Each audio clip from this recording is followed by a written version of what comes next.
Salam,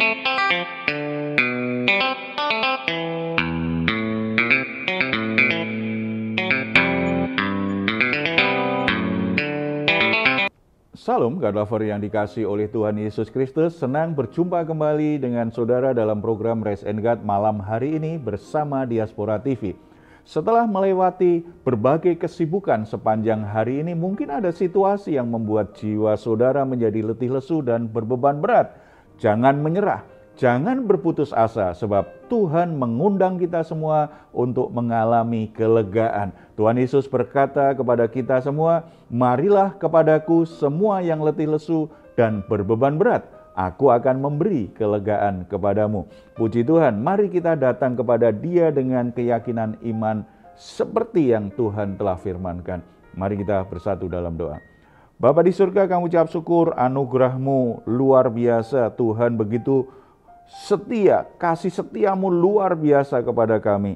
Keadaan apapun, situasi apapun yang terjadi dalam hidup kami, Tuhan tidak pernah meninggalkan kami. Tuhan ingin kami selalu datang kepadamu. Kami bersyukur karena penebusan Yesus Kristus menjadi jaminan bahwa kami semua tidak akan dimurkai, tidak akan ditolak. Kami sudah diterima oleh Allah yang Maha Kudus. Bapa, kami membawa semua pergumulan kami, semua permasalahan hidup kami saat ini.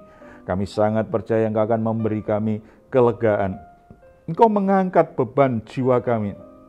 Kami menjadi kuat, kami menjadi tangguh, kami sanggup untuk mengatasi masalah-masalah yang ada karena Tuhan menyertai kami, karena Tuhan membuka jalan keluar yang terbaik. Nyatakan keajaiban-Mu, nyatakan mujizat-Mu melalui kehidupan kami. Biar melalui apa yang Tuhan kerjakan, nama Tuhan dipuji, dimuliakan, dan kami menjadi saksi hidup bagi dunia ini bahwa Engkau sungguh-sungguh ada, Engkau sungguh-sungguh mengasihi kami. Terima kasih Bapa, dalam nama Tuhan Yesus kami siap untuk mendengar firman Tuhan saat ini. Amin. Saudara-saudara yang dikasihi oleh Tuhan Yesus, ibadah adalah bagian yang tidak terpisahkan dari orang yang beriman. Ketika orang beriman kepada Tuhan, maka dia pasti akan beribadah. Dan ibadah itu kalau kita pelajari di Alkitab, tidak hanya sebatas hari Minggu kita berkumpul dengan saudara seiman di gedung gereja lalu beribadah bersama-sama. Keseluruhan hidup kita itu bagian dari ekspresi hati kita yang menyembah Tuhan, hati kita yang ingin beribadah kepada Tuhan. Memahami pengertian ibadah secara tepat membuat kita bisa menjalani kekristenan kita bukan sebagai orang yang penuh dengan kepura-puraan atau bahkan dengan kemunafikan, tetapi menjadi orang yang sungguh-sungguh tulus, murni di dalam mengikut Tuhan. Kita akan belajar dari bagian firman Tuhan tentang pentingnya ibadah itu seperti apa. Kita akan membuka Yosua, kitab Yosua pasal 24 ayat 1 sampai 28. Ada ayat yang sering dikutip orang dan mungkin kita sudah sangat hafal sekali, yaitu dari ayat 14 dan 15. Di situ dikatakan seperti ini. Oleh sebab itu takutlah Tuhan dan beribadalah kepadanya dengan tulus ikhlas dan setia. Jauhkanlah Allah yang kepadanya nenek moyangmu telah beribadah di seberang sungai Efrat dan di Mesir, dan beribadahlah kepada Tuhan. Tetapi jika kamu anggap tidak baik untuk beribadah kepada Tuhan, pilihlah pada hari ini kepada siapa kamu akan beribadah. Allah yang kepadanya nenek moyangmu beribadah di seberang sungai Efrat, atau Allah orang Amori yang negerinya kamu diami ini. Tetapi aku dan seisi rumahku, kami akan beribadah kepada Tuhan. Kalimat yang terakhir ini sering diucapkan, sering dikutip oleh hamba-hamba Tuhan atau orang-orang yang melayani. Aku dan seisi rumahku kami akan beribadah kepada Tuhan. Tetapi kalau kita baca dalam konteks perikop ini, termasuk 2 ayat ini, kita tahu bahwa Yosua sedang memberi nasihat, sedang mengingatkan bangsa Israel untuk punya komitmen yang sungguh-sungguh beribadah kepada Tuhan. Tetapi Yosua sebatas mengingatkan dan menjelaskan alasannya, tetapi dia tahu bahwa orang beribadah itu tidak bisa dipaksa. Makanya dia tekankan tadi di ayat 15 kan, kalau kamu anggap baik beribadah kepada Tuhan, lakukan. Tetapi kalau kamu anggap tidak baik, kamu pengen menyembah ilah yang lain, menyembah dewa-dewa atau berhala-berhala yang lain, itu pilihan. Tetapi kalau aku akan beribadah kepada Tuhan, aku dan seisi keluargaku. Ini menarik. Berarti sebagai pemimpin umat, tugasnya adalah mengajar, mengingatkan, memotivasi umat supaya beribadah. Tetapi harus tahu bahwa setiap orang itu punya kehendak bebas, tidak bisa dipaksa. Yosua yang penting dia punya komitmen pribadi, supaya kalau dia sendiri juga setia beribadah, dia dan seisi keluarganya setia beribadah, itu menjadi teladan bahwa apa yang dia ajarkan itu sesuatu yang sangat penting. Nah, kalau kita lihat kemudian di ayat-ayat sebelumnya di perikop ini, kita akan bisa mengerti alasan mengapa kita harus beribadah dengan setia. Ada 3 alasan yang Yosua perlihatkan di sini. Yang pertama, karena Allah itu memberkati kita. Karena Allah memberkati kita, harusnya orang kalau diberi kebaikan aja kan berterima kasih. Nah, kalau kita misalnya ayat 1-3, Yosua mengingatkan bangsa Israel akan segala perbuatan Allah atas hidup mereka. Dan sudah memilih mereka menjadi umatnya. Setelah itu ayat 1 ayat 4, Tuhan itu memberikan pemberian-pemberian yang tidak mungkin bisa mereka usahakan sendiri. Artinya Tuhan memberkati mereka, padahal mungkin mereka sebenarnya tidak mampu untuk meraihnya. Jika tidak diberkati Tuhan, tidak mungkin itu mereka bisa raihnya. Yosua kemudian di ayat yang ke-5-13, Yosua menunjukkan Allah begitu peduli dengan semua pergumulan hidup mereka. Ayat 13-nya kita baca. Demikianlah kuberikan kepadamu negeri yang kamu peroleh tanpa bersusah-susah dan kota-kota yang tidak kamu dirikan, tetapi kamulah yang diam di dalamnya, juga kebun-kebun anggur dan kebun-kebun zaitun yang tidak kamu tanami, kamulah yang makan hasilnya. Saudara-saudara, alasan pertama mengapa kita harus beribadah, karena kita memang harus menunjukkan sebagai orang yang tahu berterima kasih, orang yang tahu bersyukur, karena Tuhan sudah memberkati kita sedemikian rupa, sehingga kita bisa meraih apa yang sebenarnya secara akal, secara manusia kita tidak bisa memperolehnya. Tuhan memberkati pekerjaan kita, Tuhan memberkati jerih lelah kita, sehingga kita bisa mencukupi kebutuhan-kebutuhan hidup kita. Bahkan Tuhan juga memberkati rumah tangga kita, sehingga Tuhan menyediakan apa yang jadi kebutuhan untuk anak-anak kita, untuk rumah tangga kita. Semua bisa tercukupi walaupun kadang-kadang harus ada waktu menunggu, tetapi kita tahu bahwa perjalanan rumah tangga kita adalah perjalanan karya Tuhan yang memberkati.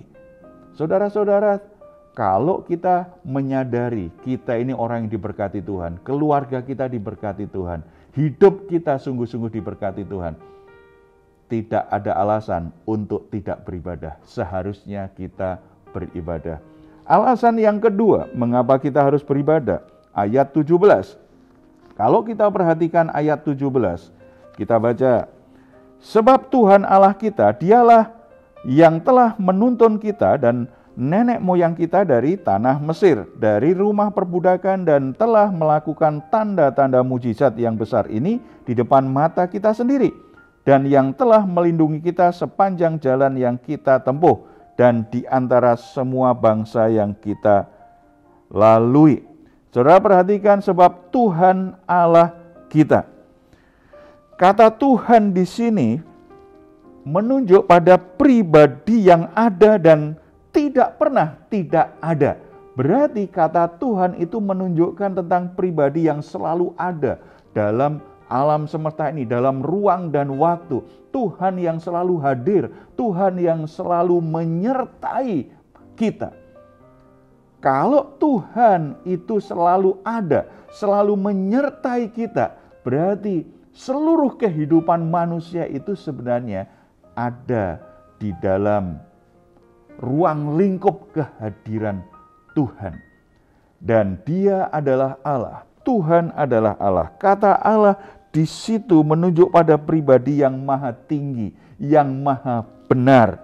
Jadi karena Dia adalah pribadi yang selalu hadir, yang mengisi seluruh ruang waktu dan perjalanan hidup kita, yang maha tinggi, yang maha benar, yang selalu ada di saat apapun dalam kehidupan kita. Pada saat kita senang, pada saat kita susah, pada saat kita tidur, pada saat kita melakukan aktivitas kita, pada saat kita sakit, pada saat kita sehat, Tuhan selalu hadir.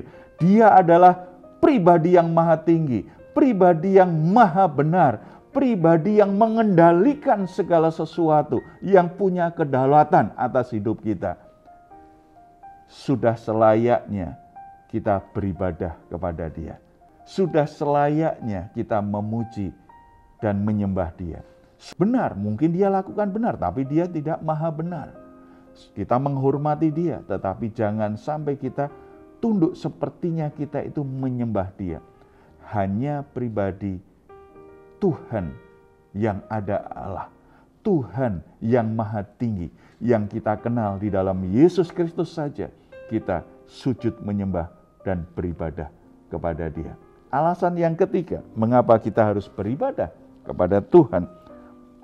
Ayat 21, tetapi bangsa itu berkata kepada Yosua, tidak, hanya kepada Tuhan saja kami akan beribadah. Kemudian ayat 24, lalu jawab bangsa itu kepada Yosua, kepada Tuhan Allah kita kami akan beribadah dan firman-Nya akan kami dengarkan. Ayat 27, kata Yosua kepada seluruh bangsa itu, sesungguhnya batu inilah akan menjadi saksi terhadap kita, sebab telah didengarnya segala firman Tuhan yang diucapkannya kepada kita. Sebab itu batu ini akan menjadi saksi terhadap kamu, supaya kamu jangan menyangkal Allahmu. Di sini menunjukkan pentingnya ibadah itu didasarkan pada perjanjian dengan Tuhan. Tuhan mengikat perjanjian dengan umat Israel. Ketika perjanjian itu akhirnya dibuat, Tuhan menjadi Allah bagi orang Israel, dan Israel menjadi umat pilihannya Tuhan. Tuhan menjadi miliknya umat Israel, dan umat Israel menjadi miliknya Tuhan. Ada tanggung jawab setiap pribadi yang terikat dengan perjanjian. Demikian juga ketika kita dalam Yesus Kristus. Darah Yesus Kristus adalah darah yang yang membuat kita masuk dalam perjanjian yang baru. Di dalam Yesus Kristus kita menjadi umat pilihannya Allah, tetapi kita juga harus menyembah Dia, bukan kepada yang lain. Ikatan perjanjian ini saling mengikat dengan sebuah tanggung jawab, saling mengasihi. Allah mengasihi kita, kita punya tanggung jawab untuk mengasihi Dia. Tuhan mencukupi kebutuhan-kebutuhan kita, memberkati kita. Kita patut untuk setia dan mengucap syukur lewat ibadah kita. Selalu ada hubungan saling memberi, saling melakukan tanggung jawabnya masing-masing. Ibadah adalah bagian dari tanggung jawab kita karena kita terikat dalam perjanjian dalam Yesus Kristus. Kita menjadi umat Allah, menjadi umat kesayangan Allah, menjadi anak-anak Allah. Kita terikat dengan perjanjian itu. Mari kita setia beribadah. Selalu ingat berkat-berkat-Nya dan selalu ingat bahwa Dia Maha Tinggi, selalu hadir menyertai, memberkati kita semuanya. Kita bersatu dalam doa. Bapa di surga, kami ucap syukur karena dalam Yesus Kristus kami semua sudah masuk dalam perjanjian yang baru. Kami diberi kuasa menjadi anak-anak Allah, kami umat yang kudus, umat pilihan Allah. Tuhan sudah keluarkan kami dari gelap menuju terang. Tuhan jadikan kami imamat yang rajani, menjadi satu tim dengan Allah untuk menggenapi rencana Tuhan, melayani bangsa-bangsa, melayani manusia, supaya mereka juga memperoleh keselamatan dan masuk dalam ikatan perjanjian di dalam Yesus Kristus. Oleh sebab itu Bapa, biarlah Tuhan selalu ingatkan kami, dan kami juga selalu sadar bahwa kami harus selalu mempersembahkan tubuh kami sebagai persembahan yang hidup, kudus, dan berkenan kepada Tuhan. Kami harus senantiasa memiliki hati yang bersyukur, mempersembahkan korban syukur kami lewat ibadah-ibadah kami maupun lewat cara hidup kami sehari-hari. Kami tetap menghormati Tuhan karena Engkau selalu hadir. Engkau tidak pernah meninggalkan kami, Engkau selalu menyertai kami. Kami harus menghormati Engkau, kami menjaga hidup kami supaya tidak tercemar oleh dunia, supaya kami tidak mengikuti arus dunia, tetapi kami tetap menjaga kebenaran Tuhan, kami menjaga kesaksian hidup kami di tengah-tengah dunia ini, supaya melalui hidup kami tidak hanya menyembah Engkau, tetapi hidup kami memancarkan terang Kristus kepada orang-orang di sekitar kami.